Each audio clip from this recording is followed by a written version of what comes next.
Assalamualaikum warahmatullahi wabarakatuh. Ketemu lagi dengan saya di Net13 Channel. Kali ini saya akan membuat tutorial bagaimana cara menyeting router CTE versi 3 untuk memparalel WiFi di rumah kita ya teman-teman. Hari ini saya dimintai tolong oleh teman untuk menyeting router CTE versi 3 ini untuk digunakan atau untuk memparalel WiFi di tokonya, diparalel ke rumahnya teman-teman, dengan jarak sekitar 500 meter. Jadi nantinya saya rekomendasikan untuk menggunakan HTB atau konverter dan menggunakan kabel fiber optik ya teman-teman. Oke, langsung saja ke tutorialnya. Pertama kita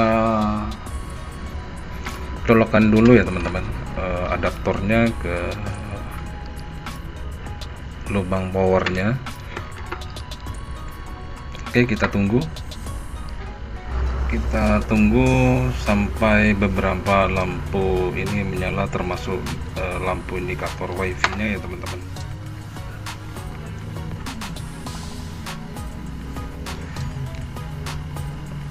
Lampu power nyala, kemudian lampu loss nyala. Nah, lampu indikator WiFi nya sudah menyala ya teman-teman. Kemudian kita reset dulu teman-teman. Lubang resetnya ada di pinggir sini. Kita siapkan tusuk gigi, kemudian kita colok, kita tahan ya teman-teman.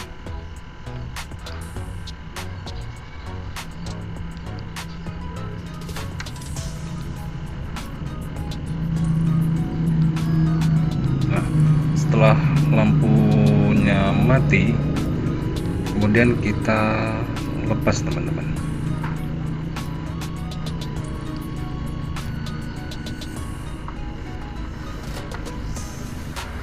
Kita tunggu sampai lampu indikator loss internet dan WiFi nya menyala dulu ya teman-teman, baru kita masuk ke proses penyetingan routernya. Jadi kali ini saya akan menyeting router CTE ini menggunakan laptop, dan hari ini saya tidak menggunakan kabelan ya. Saya tidak menghubungkan router ini ke laptop menggunakan kabelan, tapi menggunakan wireless. Kenapa saya menggunakan wireless? Jadi teman-teman yang menyeting router CTE ini menggunakan HP, maka nanti akan sama persis dengan cara menyeting dengan laptop. Jadi intinya menyeting dengan laptop dan menyeting menggunakan HP itu sama saja teman-teman, tidak ada bedanya. Nah, sudah mulai menyala ya, lampu lossnya menyala, kemudian lampu indikator WiFi nya juga sudah menyala teman. Oke teman-teman, kita sudah di layar laptop ya. Pertama kita hubungkan laptop kita atau handphone kita ke router CTE nya. Nah, ini SSID atau nama WiFi dari router CTE nya. Kita hubungkan dulu, kemudian kita konekkan. Nah, di sini kita masukkan password dari router CTE nya teman-teman. Jadi passwordnya ada di belakang router CTE nya. Jadi ini SSID routernya ZTE 2.4G KDK RHR ini ya. Kemudian passwordnya yang di bawahnya teman-teman.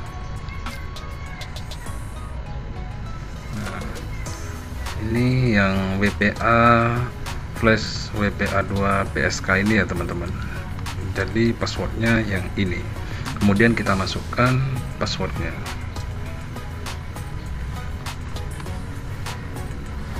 Kita masukkan ya teman-teman. UB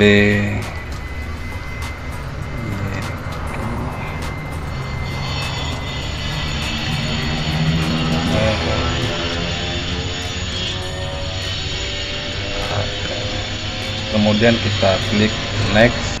Oke, kita tunggu.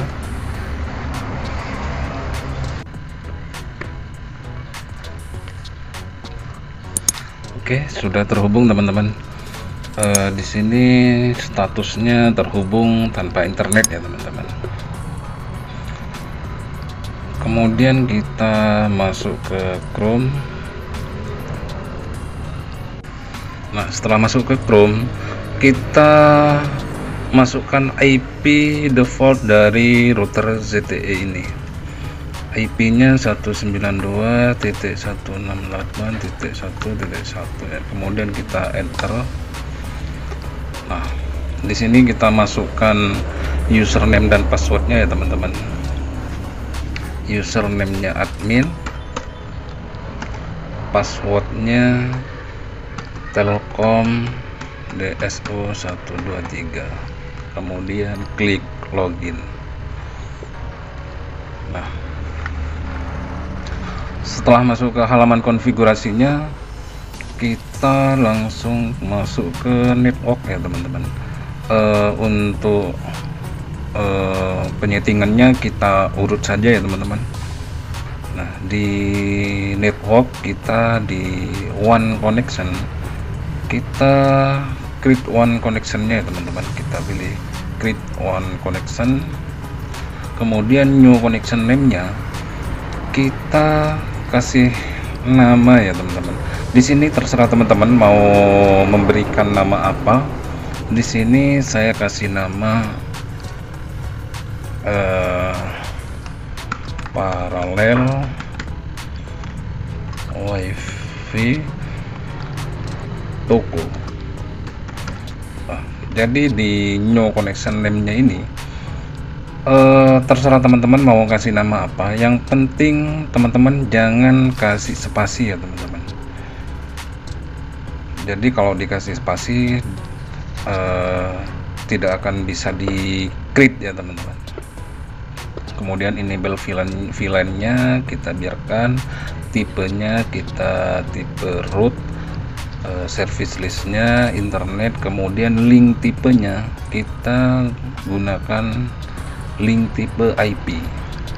Nah, versinya IP versi 4, kemudian IP tipenya DHCP. Kemudian kita create.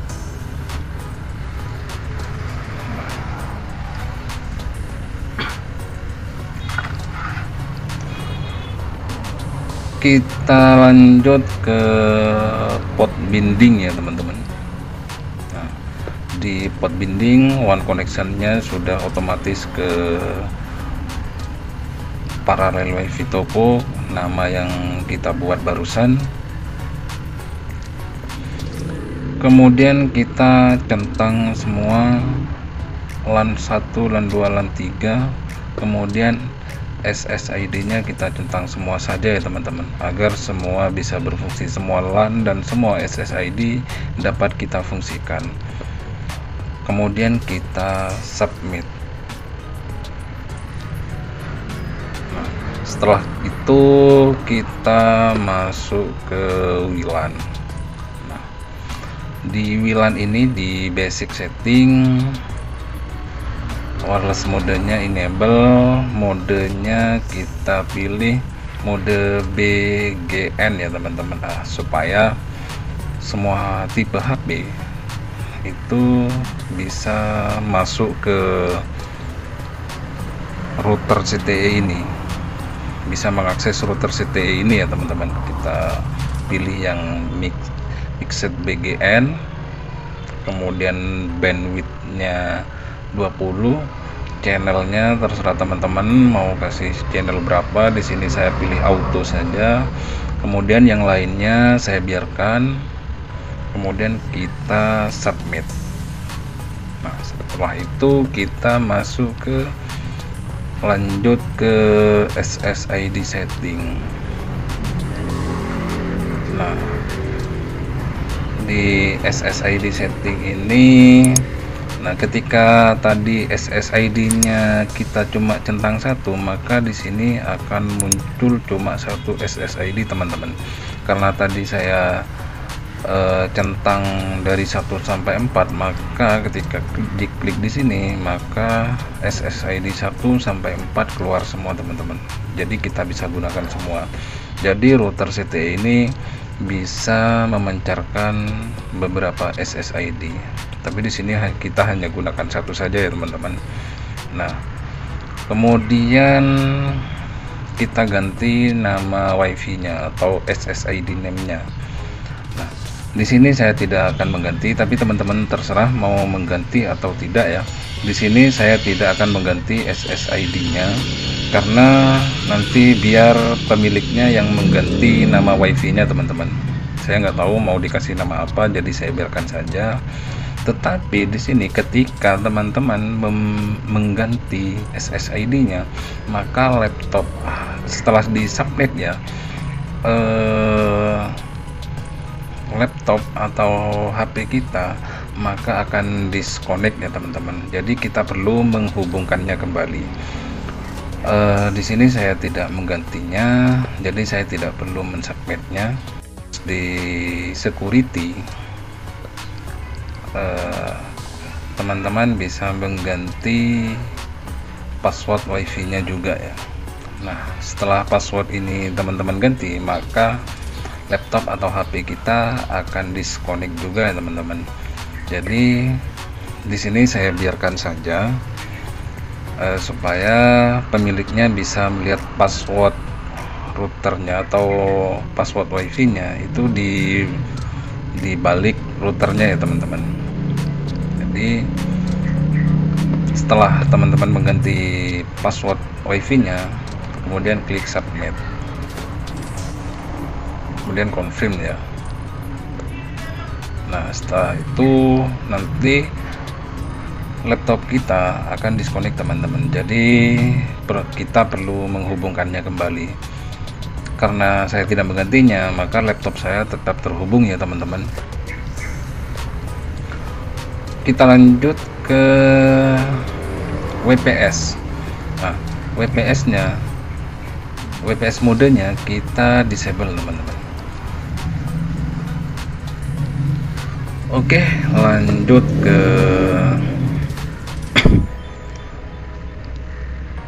untuk pengaturan LAN-nya. Kita langkahi dulu ya teman-teman. Kita atur, kita setting belakangan saja. Kita lanjut ke PON, kita ke routing IP versi 4. Nah, di default gateway-nya One Connection ini kita klik, kemudian kita pilih parallel WiFi toko, kemudian kita submit. Nah, kita lanjut ke security.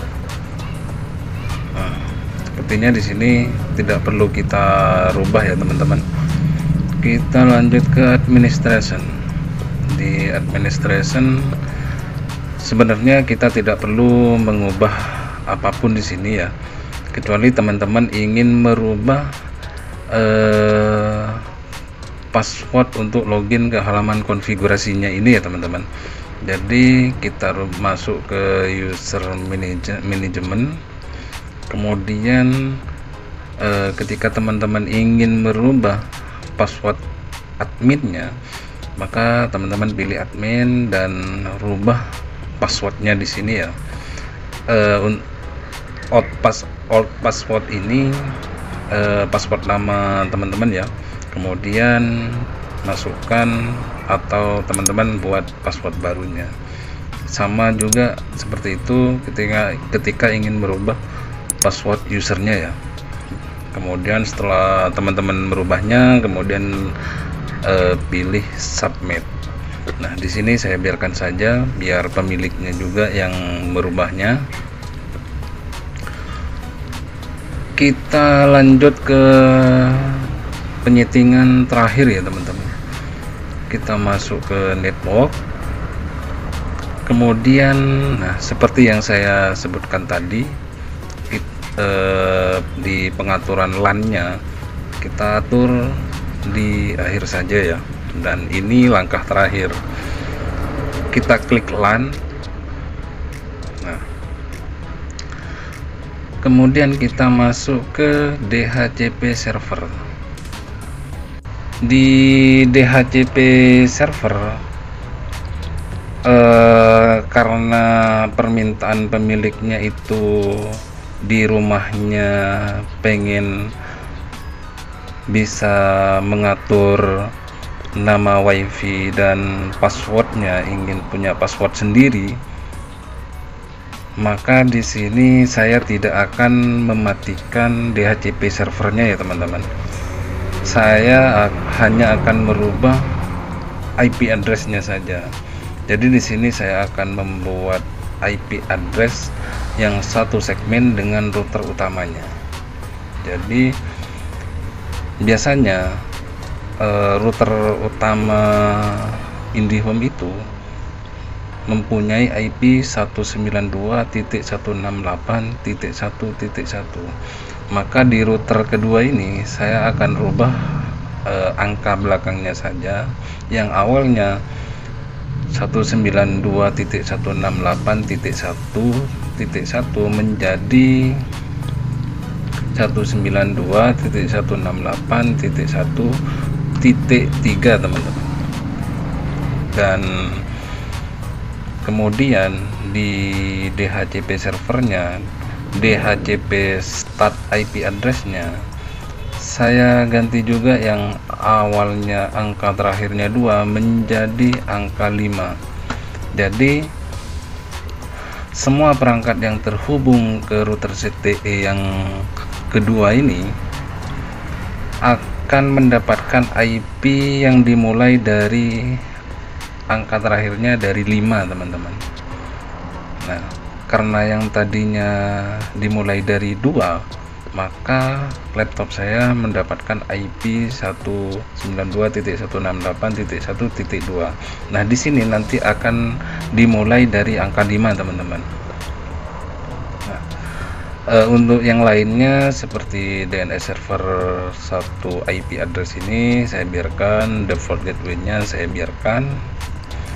Nah, yang saya rubah hanya LAN IP address dan DHCP start IP address-nya teman-teman. Jadi ketika DHCP servernya saya biarkan atau saya aktifkan, maka kita dapat mengakses halaman konfigurasi ini teman-teman. Jadi kita tetap bisa merubah nama wifi-nya, kita dapat merubah passwordnya dengan IP 192.168.1.3, bukan titik 1 lagi ya teman-teman. Nah, setelah saya submit, maka halaman konfigurasi ini akan error ya teman-teman, karena di sini masih menggunakan angka terakhir 1. Jadi nanti kita akan rubah, untuk mengakses kembali kita rubah angka terakhirnya menjadi 3 sesuai seperti ini. Oke teman-teman, kita lanjut, kita submit. Nah, maka akan seperti ini teman-teman. Dia akan error begini, tidak bisa diapa-apain. Maka di sini kita ganti IP loginnya ya teman-teman. Kita ganti ke 3. Kemudian kita enter. Nah, kita masukkan username dan passwordnya lagi, admin Telkom DSO123, kemudian login. Nah, maka halaman konfigurasi ini tetap kita akses, tetap bisa kita akses ya teman-teman. Kita masuk ke network lagi, ke LAN, kemudian ke DHCP server, maka LAN IP-nya sudah berubah menjadi angka terakhirnya menjadi 3 ya. Nah, di sini kenapa laptop saya masih mendapatkan IP angka terakhir 2? Karena laptop saya belum dikonekkan ulang ya. Coba kita konekkan ulang, kita disconnect, kemudian kita konekkan kembali, kemudian kita refresh.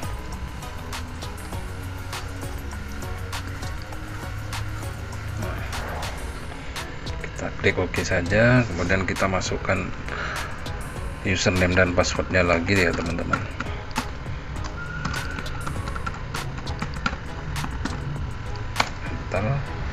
Nah, kita cek lagi network, LAN, kemudian DHCP server. Nah, maka di sini laptop saya mendapatkan IP 192.168.1.5 sesuai dengan DHCP start IP address-nya, dan LAN IP dari router ini yang awalnya angka terakhirnya 1 menjadi 3, tetap kita bisa mengaksesnya ya teman-teman dengan menggunakan IP 192.168.1.3. Nah, kita lanjut ke DHCP port service ya. Nah, di sini DHCP port service-nya kita biarkan di default ya teman-teman. Nah, jadi begitu saja ya teman-teman cara menyeting atau memparalel WiFi di rumah kita menggunakan router bekas ZTE F609 versi 3. Oke, mungkin begitu saja teman-teman. Semoga video tutorial ini bisa bermanfaat bagi teman-teman semua, dan jangan lupa like dan subscribe-nya teman-teman. Sekian dan terima kasih. Wassalamualaikum warahmatullahi wabarakatuh.